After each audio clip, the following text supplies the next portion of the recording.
सो One Piece chapter number 1180 के translations आ चुके हैं और जैसा तुम लोग को पता ही है कि भाई ये वाला चैप्टर कतई पीक होने वाला है। एक तो पहली बात भाई ईमू का पूरा प्रॉपर कैरेक्टर डिजाइन रिवील करके हम लोग के आगे दिखा दिया गया है और जो चोमू बंदा बोल रहा है कि भाई ये कैरेक्टर डिजाइन पीक नहीं है तो मैं कुछ भी नहीं बोलना चाहूंगा भाई, सबके अपने अपने ओपिनियन है, बट स्टिल देख के पता लग रहा है कि भाई कितना गोटेड कैरेक्टर डिजाइन करा है इसका। बाकी फिलहाल इस वाले चैप्टर के अंदर भाई हम लोग ये तो बोल सकते हैं कि यार जोरो और सांजी के साथ जो हुआ है, बट सांजी के लिए मेरे को कुछ चीजें तो बढ़िया दिखी हैं। बाकी सीधा चलते हैं हम लोग इस वाले चैप्टर के अंदर। बट हाँ, ईमू के साथ कुछ तो गड़बड़ है, उसको यहाँ से जल्दी निकलना है। पता नहीं ऐसा क्या है भाई, वो शायद से ज्यादा देर तक एल्बाफ पे नहीं रह सकता। जो भी है चैप्टर काफी ज्यादा इंटरेस्टिंग है, तो चलो चलते हैं चैप्टर की तरफ। और चैप्टर नंबर 1180 का नाम होने वाला है ओमेन। और भाई ये एक टाइप की ब्लैक फ्लेम्स है जिनका यूज करके ईमू अपना काम करने वाला है। जो भी अब तक हमने ब्लैक फ्लेम्स देखी है अलग अलग एनिमेस के अंदर, भाई उनके अंदर ये होता था कि वो दुश्मन को हार्म करती थी, बट ईमू जिस टाइप की ब्लैक फ्लेम्स निकाल रहा है, एक तो दुश्मन को मारती भी है, साथ के साथ अपने बंदे को हील भी करती है। ये थोड़ी सी अलग चीज है। और क्योंकि पूरे चैप्टर के अंदर ईमू इसी का यूज करने वाला है, तो इसलिए इस वाले चैप्टर का नाम है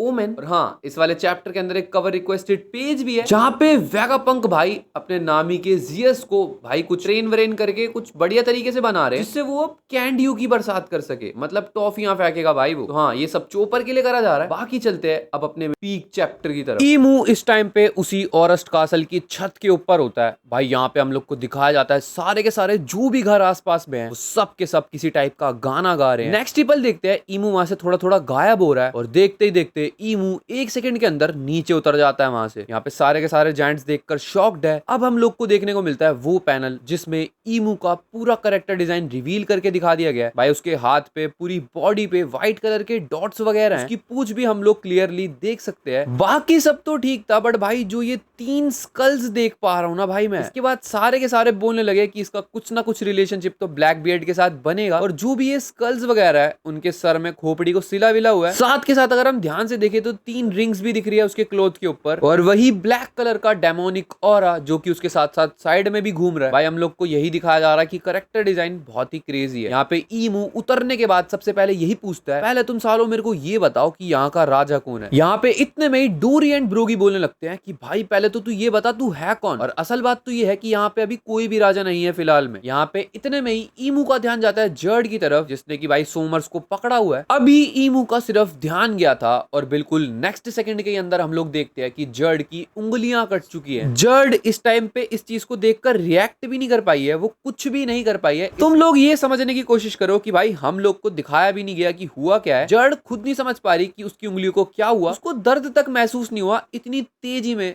भाई ईमू ने जर्ड की जो उंगलियां हैं उनका काम खत्म कर दिया है। यहाँ पे ईमू सोमर्स को यही बोल रहा होता है कि तू कर क्या रहा है यहाँ पे, मेरे को ये समझा पहले। और उसके बाद जाके जर्ड को ये रियलाइज होता है कि उसकी उंगलियां कट भी चुकी हैं। वाह यार क्या स्पीड थी भाई। यहाँ पे हजरुद्दीन और जोरो दोनों के दोनों अग्रेसिव हो जाते हैं कि भाई चल क्या रहा है यहाँ पे। और यहाँ पे इतने में ही सोमर्स के जो भी हिस्से थे वो नीचे गिर जाते हैं। यहाँ पे हम लोग को दिखाया जाता है जो भी न्यू जायंट वॉरियर पायरेट्स है वो सब के सब यही बोल रहे हैं कि भाई यार ये बंदा असल में है कौन, इसने जर्ड की उंगलियां काट दी, भाई ये बंदा है कौन। और यहाँ पे चॉपर भी यही बोल रहा होता है कि ये चीज जो भी हो रही है ये कुछ ज्यादा ही खतरनाक है। बट असल बात ये सबके सब इस बात को सोच सोच के हिल रहे हैं कि भाई असल में ये बंदा है कौन। यहाँ पे जोरो का मत्था इतने में पिनक जाता है, वो पहुंच जाता है भाई ईमू के आगे और उसको ये बोलने लगता है तो सच में उन गॉड नाइट्स में से एक है ना, मेरे को ये बता। बट इससे पहले जोरो या ईमू के बीच में कुछ बातचीत होती, इतने में ही हजरुद्दीन पीछे से आके ईमू के ऊपर अटैक करने का पूरा ट्राई करता है। बट यहाँ पे पीछे से स्टानसेन की आवाज आ जाती है जो कि ये बोल रहा होता है कि नहीं हजरुद्दीन भाई ये मत कर। और यहाँ पे इतने में ही स्टानसेन हजरुद्दीन को बचाते हुए उसको लात मारने की कोशिश कर रहा होता है और ये बोल रहा होता है कि इस बंदे पे अटैक मत कर, इसके अंदर कुछ तो खतरनाक है। और स्टानसेन जो बचा रहा होता है हजरुद्दीन को, बेचारे की खुद की टांग ही कट जाती है। यहाँ पे दिखा भी नहीं और कब भाई ईमू ने अटैक कर दिया था हजरुद्दीन के ऊपर। सच बोल रहा हूँ ये स्पीड का लेवल कुछ ज्यादा ही क्रेजी हो चुका है इस टाइम पे। और यहाँ पे हजरुद्दीन भी यही बोल रहा होता है सॉरी स्टानसेन। सबके रिएक्शन देखने वाले सबकी फटी पड़ी है इस टाइम पे कि चल क्या रहा है। इतने में ही ब्रोगी भी बोलने लगता है कि भाई है कौन तू बंदा, मेरे को समझ नहीं आ रहा ये चीज। यहाँ पे जोरो अपने अटैक का नाम ले रहा होता है किंग ऑफ हेल ओनिगिरी। यहाँ पे जोरो समझ चुका होता है कि भाई अब कोई ऑप्शन नहीं है, इसको मारना ही पड़ेगा। यहाँ पे ईमू एक सेकंड के लिए जोरो की तरफ देखता है, बिल्कुल एक सेकंड के लिए, और अगले पल में ही जैसे जोरो अटैक करता है ईमू सच में जोरो की तरफ देखता तक नहीं है उसका अटैक डॉज करते टाइम पे। और यहाँ पे सिर्फ अपनी पूंछ लगा के जोरो का एक बेस्ट अटैक एकदम से भाई जोरो के जो अटैक है उसको मतलब ऐसा कर दिया कि उसका कोई असर ही नहीं है उसके ऊपर। और नेक्स्ट पल में ईमू यहाँ पे अपने ओमन यानी कि उसी ब्लैक फ्लेम का यूज करता है और जोरो के बिल्कुल मुंह के पास ले जाके भाई वो जो भी ब्लैक फ्लेम है उसको छोड़ देता है। यहाँ पे एक बहुत ही छोटी सी चीज जो कि नोटिस करने लायक है कि भाई जब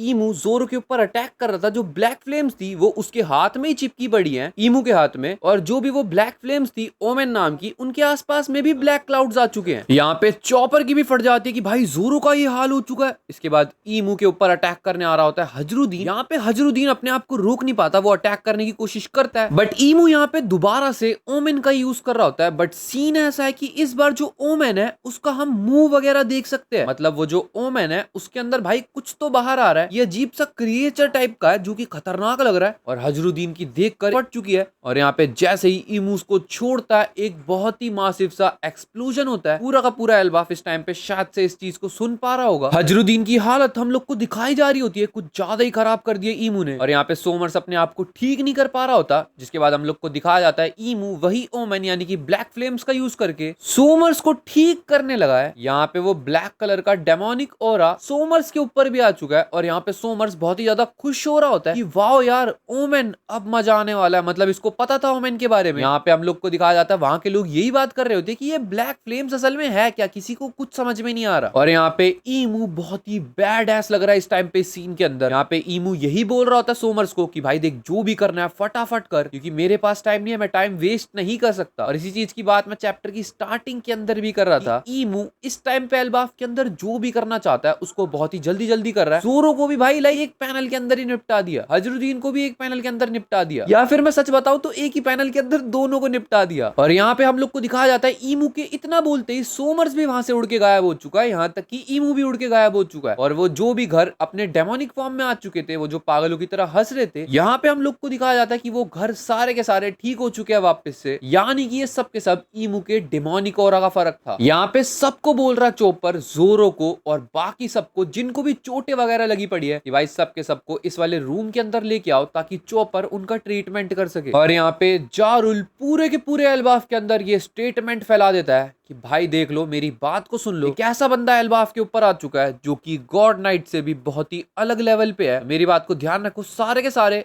अभी अपने आप को ढीला मत छोड़ो क्योंकि कुछ बहुत ही बड़ा होने वाला है। और यहाँ पे हम लोग को दिखाया जाता है ईमू, उसके विंग्स आ चुके हैं और इन विंग्स को देखकर तुम लोग प्रॉपरली बोल सकते हो ये बंदा लुनारियन रेस से कुछ ना कुछ तो रिलेशनशिप अपना रखता ही है। साइज के बारे में अगर बात करी जाए तो हम लोग को दिखाया जा रहा है कि भाई ये कार्डो या एल में है। अब यहाँ पे ईमू उड़ता उड़ता कहीं तो जा रहा है, जिसके बाद सारे के सारे एल्बाफ के लोग आपस में यही बात कर रहे हैं, यार मेरी बात को सुनो भाई, अभी तो हम लोग को लगा था कि यार हो चुका सब कुछ क्लियर, बट अब कोई और नया बंदा आ चुका है। तो यहाँ पे सारे के सारे लोग हैरान और परेशान हो चुके हैं। आग लगी फिर डिस्ट्रक्शन हुआ, वो सब कम था क्या कि भाई जो और बंदे आ चुके हैं। तो ये लोग आपस में यही बोल रहे हैं कि यार अपने हथियार वगैरह अभी मत फेंको, कुछ भी कभी भी हो सकता है। यहाँ पे ईमू उस जगह पे पहुंच जाता है जहाँ पे लोकी ने अपने रागनीर का यूज करके गनको को जमा रखा है। ईमू अपने वेपन को उल्टा करता है और दूसरी वाली साइड से भाई कुछ क्लाउड वगैरह बन जाते हैं, जिसके बाद वहां से कुछ अलग सा डेमोनिक टाइप का निकलता है। इस टाइम पे जो भी ये डीमन वगैरह है, इसके ऊपर हम लोग को दिखाया जाता है कि भाई इसके सर के अंदर से भी कुछ ना कुछ निकल रहा है। और यहाँ पे ईमू ने जो भी वो बम का गोला फेंका है वो जाके उसी जगह पे फटता है जहाँ पे गन को जमी पड़ी है। अब हम लोग को इस सस्पेंस के अंदर छोड़ दिया गया है क्योंकि भाई लोकी ने बोला था कि रागनीर का जो भी बर्फ जमाई हुई है उसको रागनीर ही तोड़ सकता है। तो क्या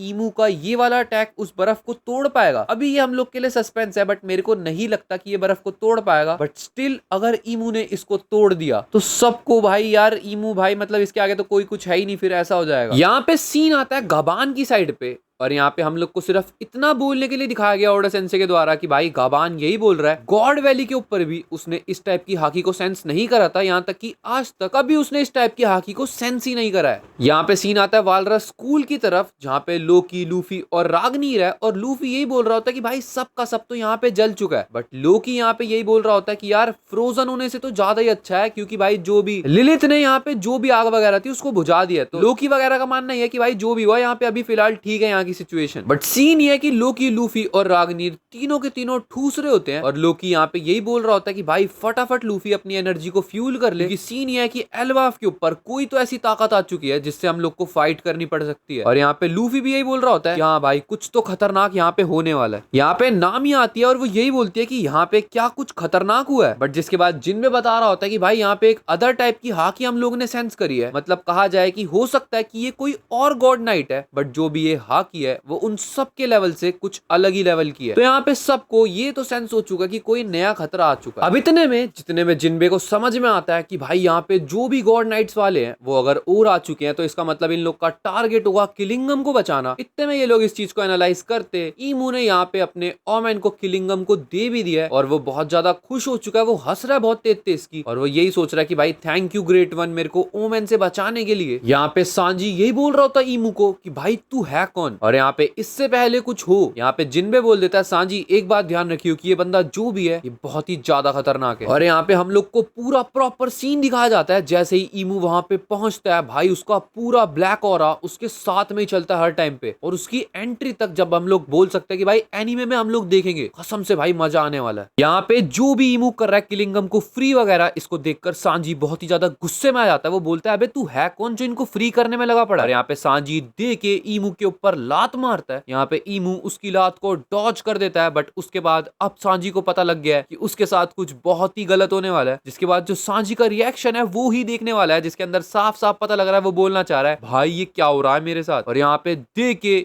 ईमू सांजी के लात मारता है। इसके बाद सांजी कहीं पे उड़ता हुआ जाता है। अब हाँ सांजी फैंस के लिए खुश होने वाली बात तो है कि भाई जो जोरो का हाल करा ईमू ने एटलीस्ट सांजी के लिए अपनी लात का यूज करा और लात चलाई। जोरो को तो पूंछ से ही निपटा दिया था। खैर फिलहाल सांजी को भी यहाँ पे बहुत ही बुरी तरीके से उड़ा दिया गया है। हम लोग को नहीं पता कि सांजी उड़ के कहाँ गया बट यहाँ पे जिनबे फिलहाल यही बोलना चाह रहा है कि भाई ये जो भी ब्लैक फ्लेम्स आ रही है बार बार पता नहीं भाई क्या चीज है ये। जिसके बाद इतने में ही लोकी ईमू के सामने आ जाता है और वो ईमू को यू करके बोलने लगता है कि अबे तू ये बता तेरे को काम क्या है एल्बाफ के अंदर। और यहाँ पे ईमू लोकी को बोलता है बात को सुन मेरी, मैं यहाँ पे एक बंदे को ढूंढने आया हूँ। 14 साल पहले मेरे गुलाम हराल्ड को एक बंदे ने मार दिया था, मैं उसको ढूंढ रहा हूँ। और यहाँ पे लोकी बोलने लगता है पहली बात तो सुन ले कि हराल्ड जो भी है वो तेरा गुलाम तो बिल्कुल नहीं था। लोकी बोलता है वो मेरा बाप है। और जिसके बाद लोकी क्लियरली उसको बोल देता है कि वो बंदा यानी कि हराल्ड एल्बाफ का राजा है। और यहाँ पे भाई लोकी क्लियरली दोबारा से ईमू को बोलता है कि जिसको तू ढूंढ रहा है वो मैं ही हूँ क्योंकि मैंने ही मारा था। और यहाँ पे ईमू यही बोल रहा होता है अगर तू इस दुनिया में एग्जिस्ट ना करता होता लोकी तो मैं बहुत सारी दिक्कतों से बच जाता बट फिलहाल ऐसा नहीं है। और यहाँ पे लोकी बोल रहा होता है तेरे को पता भी है तू किस धरती पे खड़े होकर बात कर रहा है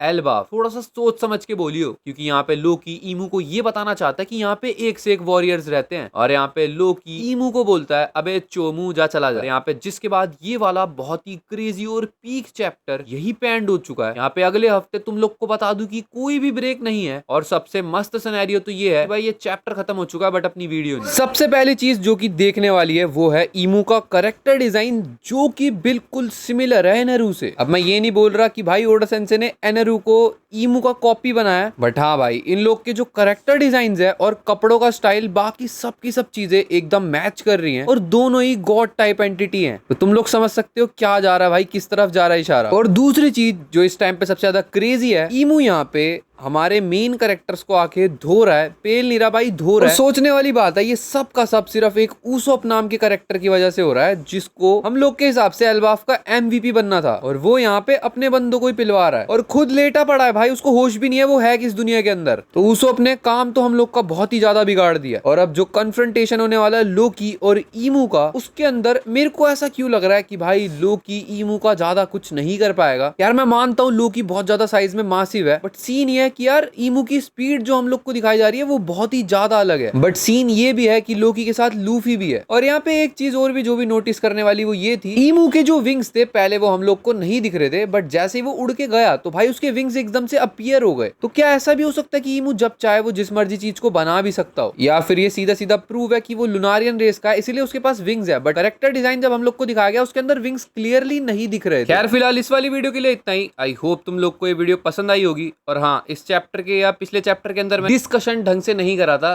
तो वो भी मैं 1-2 दिन में कोशिश करूंगा कि डाल दूंगा। बाकी अगर वीडियो पसंद आई हो लाइक कर देना, चैनल पर नए हो सब्सक्राइब कर देना। मिलते हैं नेक्स्ट वीडियो में, तब तक के लिए बाय बाय।